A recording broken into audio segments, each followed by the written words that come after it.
Bonjour tout le monde, j'espère que vous allez bien. Donc voilà, présentation de nouveau studio. J'ai déménagé, donc je n'habite plus à Valencia, j'habite dorénavant dans le Pays Basque pour l'instant. Donc voilà, nouvelle saison de vidéos qui commence aujourd'hui. Nous sommes le vendredi 6 septembre 2024. Ok, donc aujourd'hui on va voir comment on peut improviser donc différentes gammes sur un blues simple, un blues mineur. C'est un backing track qui sort aujourd'hui en même temps sur mon autre chaîne. Je vous le mettrai ici dans la suggestion pour le lien, enfin voilà, le lien vers mon autre chaîne où il y a des backing tracks, etc. Donc comme d'habitude, le PDF de la leçon, il sera dans le Junino Club. Vous allez à cette adresse, vous rentrez votre mail et vous allez recevoir un lien pour créer votre compte gratuit. Donc vous y trouverez des centaines de PDF de toutes les vidéos gratuites de YouTube. D'accord ? Il y aura aussi une formation de 2 heures. L'improvisation pour tous, il y aura aussi des tablatures de backing track, d'accord ? Et si par hasard vous êtes nouveau sur la chaîne, n'oubliez surtout pas de vous abonner, quoi. Voilà. Donc nous allons voir à travers un blues mineur très simple à 3 accords. Enfin, il y a 3 accords. J'ai pas voulu compliquer le truc. Et on va voir tout ce qu'on peut utiliser comme gamme sur un blues très simple, même en utilisant la gamme, on va dire la gamme pentatonique. Selon l'accord, même si vous bougez pas si vous changez pas de gamme pour improviser et que vous restez sur la pentatonique de sol mineur, puisque le blues est en sol mineur, d'accord, vous pouvez voir que la valeur des notes change selon l'accord. Donc je vais m'expliquer, ne vous inquiétez pas, je vais m'expliquer sans plus attendre. Donc voilà, donc on va faire le focus. Donc tout simplement, déjà la base du truc, c'est qu'on peut utiliser la gamme pentatonique de sol mineur, d'accord, donc à la 3e case ici. Donc pour la visualiser, c'est très simple. Vous faites votre accord de sol mineur comme ceci et vous visualisez bien vos notes comme ça.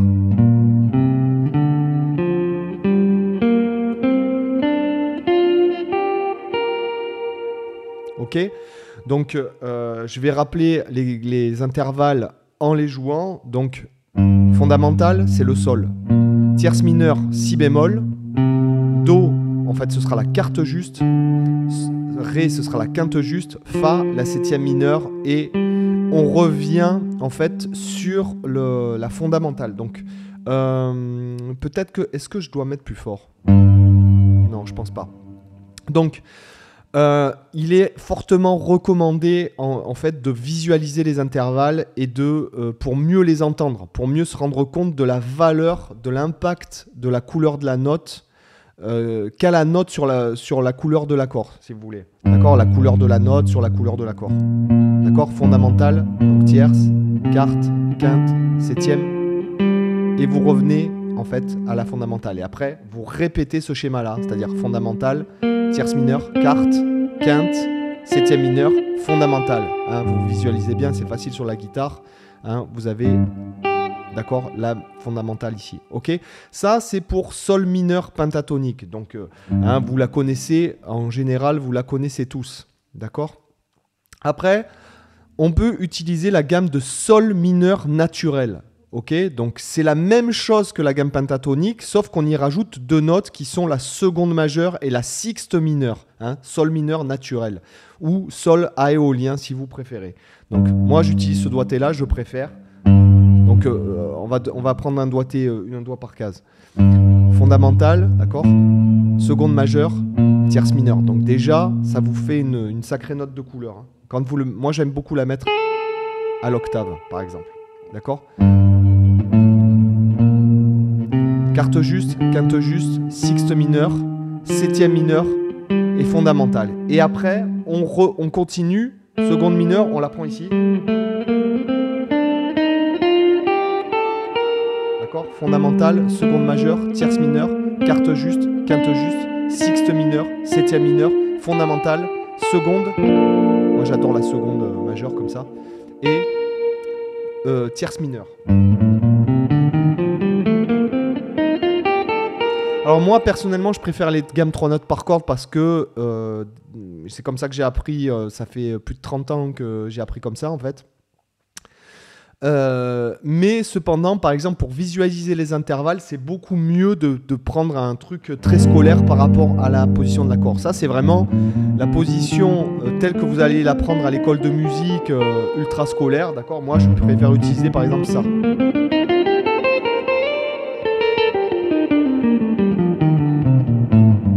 D'accord? Donc c'est vraiment... voilà, il n'y a pas une bonne façon de faire, il faut connaître plusieurs façons de faire et après...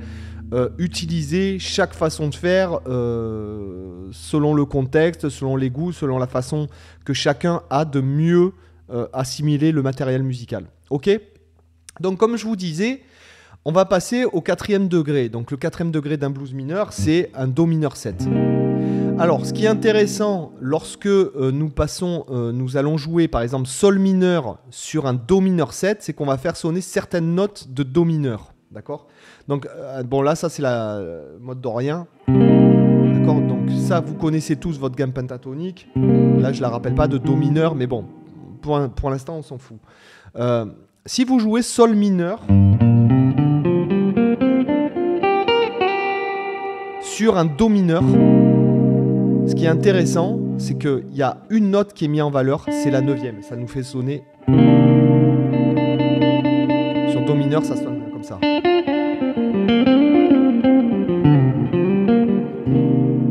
D'accord?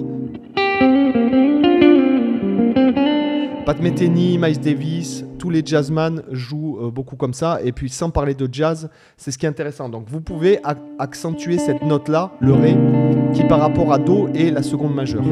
Ok? Donc là où je veux en venir, c'est que si vous jouez Sol mineur sur toute la grille du blues mineur, d'accord? En fait, vous allez faire sonner, à un moment donné, vous allez faire sonner le mode dorien, d'accord, comme ça. Donc vous allez me dire, oui, mais c'est exactement la même position. Oui, sauf que la façon de penser est différente. Quand tu joues ça sur un accord de Sol mineur, c'est pas pareil que quand tu le joues sur un accord de Do mineur. Pourtant, ce sont exactement les mêmes notes, d'accord? Donc là, pareil, on visualise par rapport à Do. Donc vous avez votre accord de Do mineur 7 comme ceci, ok? Fondamental, seconde majeure, tierce mineure, quarte juste, quinte juste, sixte majeure, septième mineure, fondamental, seconde majeure, tierce mineure, quarte juste, quinte juste, sixte majeure et septième mineure. Et vous pouvez aller là jusqu'à l'octave. D'accord?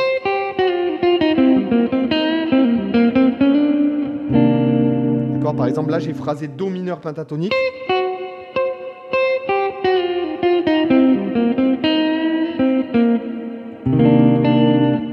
Et j'ai terminé ma phrase sur la 9e. C'est ce que moi j'aime bien faire, ou j'aime bien utiliser la carte. D'accord? J'aime bien phraser autour de ces notes de valeur. Ok? On continue. Donc à la fin, donc vous allez avoir, vous verrez dans la grille du backing track, je vous mettrai le backing track aussi dans le comment ça s'appelle, dans le Zunino Club. Vous allez avoir cet accord Ré 7 dièse 9. D'accord? C'est un Ré 7 altéré. Là, ce que vous pouvez faire, ce qui est très intéressant, c'est de viser le Fa dièse, qui est la tierce, en fait, de Ré 7. D'accord?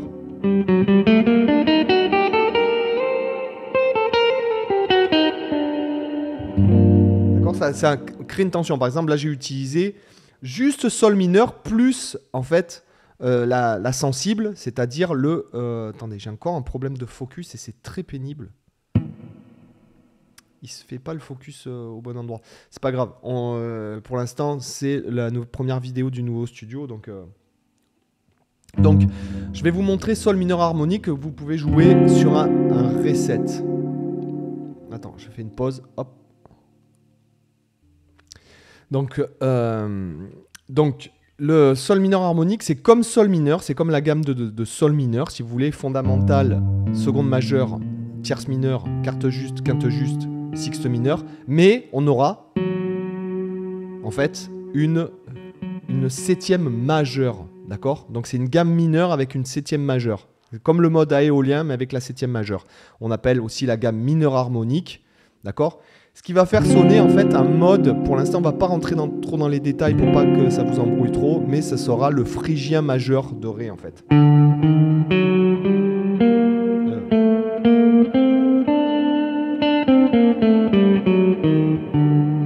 D'accord ? Hein, vous n'avez qu'à penser que vous jouez Sol mineur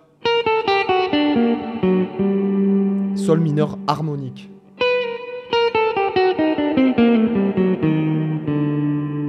D'accord ? Ok, donc ça nous fait, pour le doigté, ça nous fait Sol mineur, donc Sol mineur harmonique.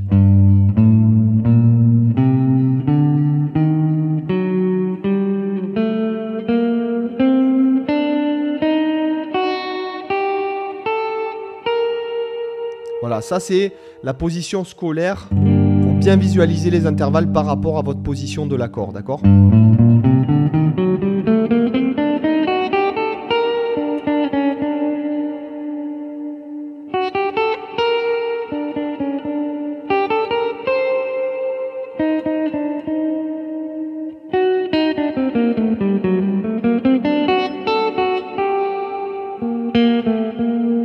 D'accord ? Assez triste, ok ? Et pour les plus chevronnés d'entre vous, nous allons pouvoir utiliser ce qu'on appelle le mode super locrien, qui est en fait ce qu'on appelle aussi la gamme altérée. Pourquoi on l'appelle la gamme altérée ? Parce qu'elle contient en fait toutes les échelles de l'accord, de la gamme, pardon, excusez-moi. Toutes les échelles de la gamme sont altérées, c'est-à-dire qu'on a fondamental, donc 1, bémol 2, bémol 3, bémol 4, bémol 5, bémol 6, bémol 7. Ok ? On va pas rentrer trop dans les termes techniques, je l'ai traité dans les épisodes du vlog que vous pouvez chercher sur la chaîne si vous avez le courage de chercher parmi les 500 vidéos.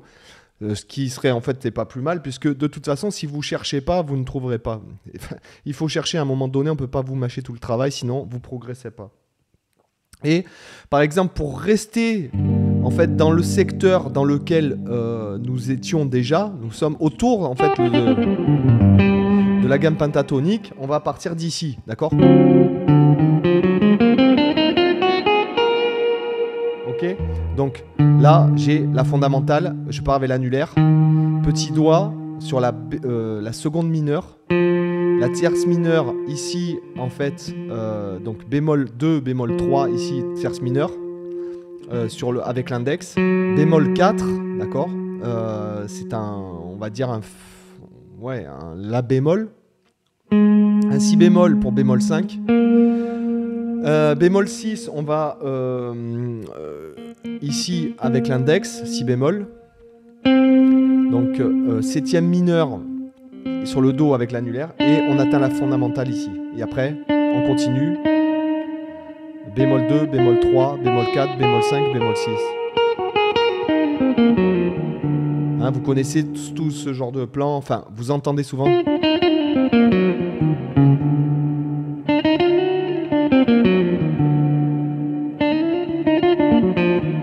D'accord, hein, vous connaissez dans ce genre de plan quand vous écoutez du jazz.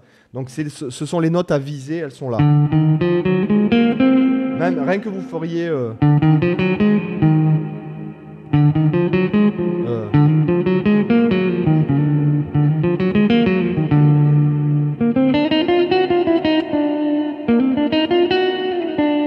D'accord, hein, sachant que là, par exemple, pour résoudre, vous pouvez viser le...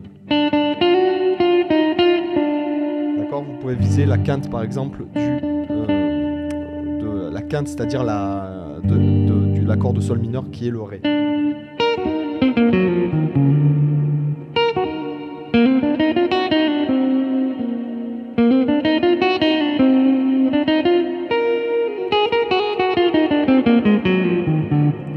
Et visualisez bien vis-à-vis de votre accord.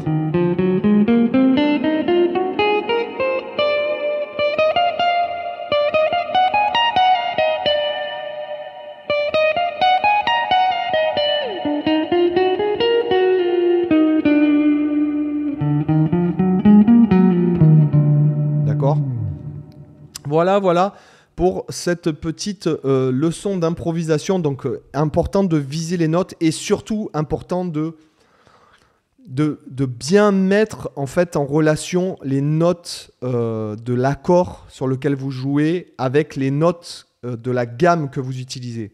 D'accord ? Au début, alors ça semble très très compliqué quand vous allez me dire ouais mais quand j'improvise, machin, je le fais au feeling, etc. Ouais mais le feeling ça va jusqu'à un certain point en fait. Alors tout le monde dit ouais mais moi je joue au feeling, ouais mais mets-lui une grille qui module au gars qui joue au feeling, tu vas voir que le feeling ça marchera plus quoi, tu vois, sauf s'il s'entraîne bien sûr, s'il s'entraîne des heures, etc. Mais à un moment donné, il faut savoir où viser, donc les notes cibles, savoir aussi la valeur, si vous voulez. Comme je vous démontrais pour par exemple sur Do mineur, la valeur des notes. Par exemple, si jamais je joue un Do, si jamais je joue la carte sur un accord mineur, ça a un son.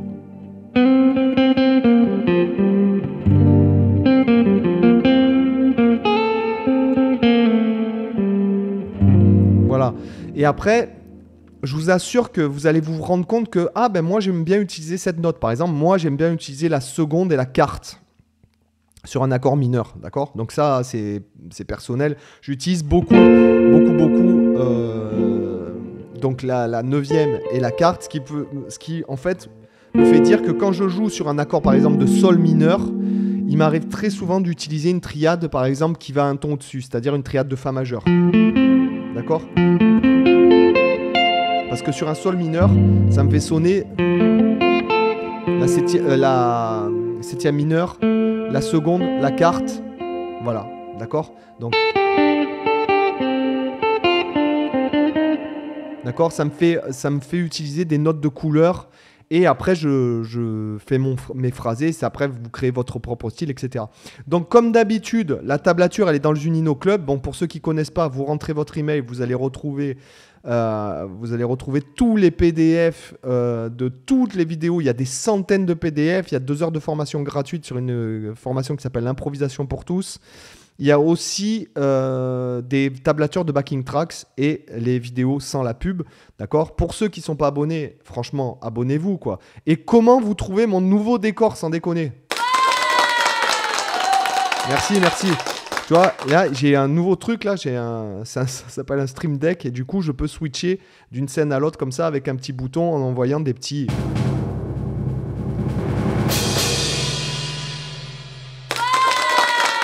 C'est extraordinaire, voilà, d'accord ? Moi, je vous dis à la semaine prochaine pour une nouvelle vidéo, et peut-être abonnez-vous aussi avec la petite cloche pour savoir quand je passe en live, puisque maintenant, je peux faire des lives super faciles avec ce genre de truc. Allez, ciao, à plus.